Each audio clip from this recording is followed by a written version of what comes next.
Green commando Ahmedabad group દ્વારા ચુડા સિદ્ધનાથ પ્રાકૃતિક model ફાર્મની મુલાકાત લીધી।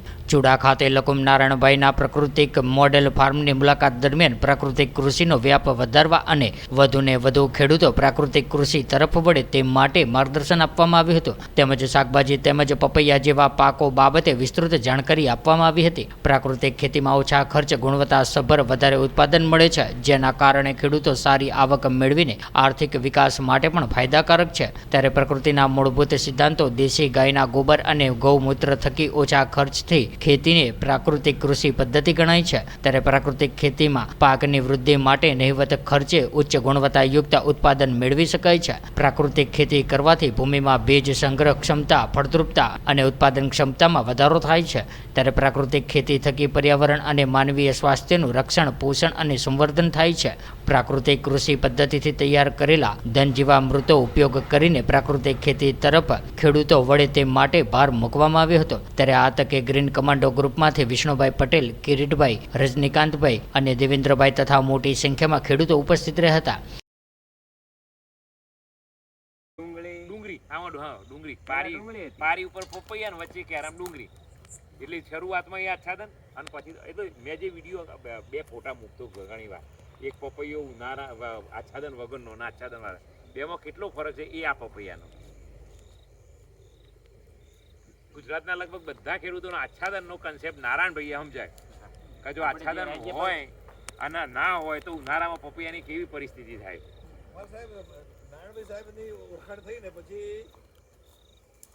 એક વસ્તુ બહુ સારી થઈ, એટલે એમના પેલા વિડીયો હું એમની મેં જોતો હતો પેલા, અને પછી આપણે ઓળખાણ થઈ ને પેલો આબા વાળો આપણે ચેપ્ટર બધી પછી એટલે એક વસ્તુ સાહેબ એ પાક્કી થઈ કે સાહેબ ખેડૂત જો મહેનતું હોય ને જાત મહેનત છે એટલે પછી એમાં કોઈ પદ્ધતિનો કોઈ મતલબ જ નથી રહેતો, તમારે જે કરાવવું એમની સાહેબ।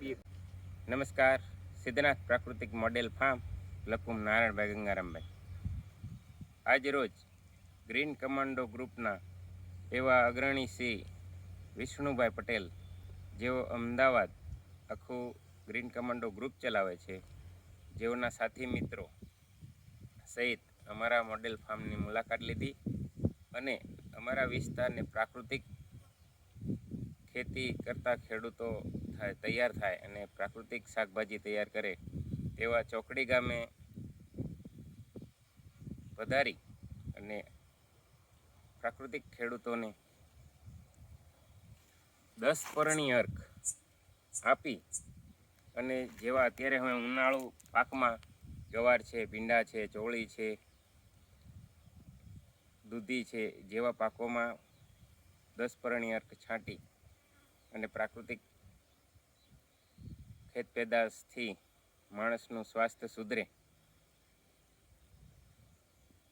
તે માટેના પ્રયત્નો કરી અને ખેડૂતોને પ્રાકૃતિક ખેતી તરફ વળે એવી પ્રેરણા આપી હતી।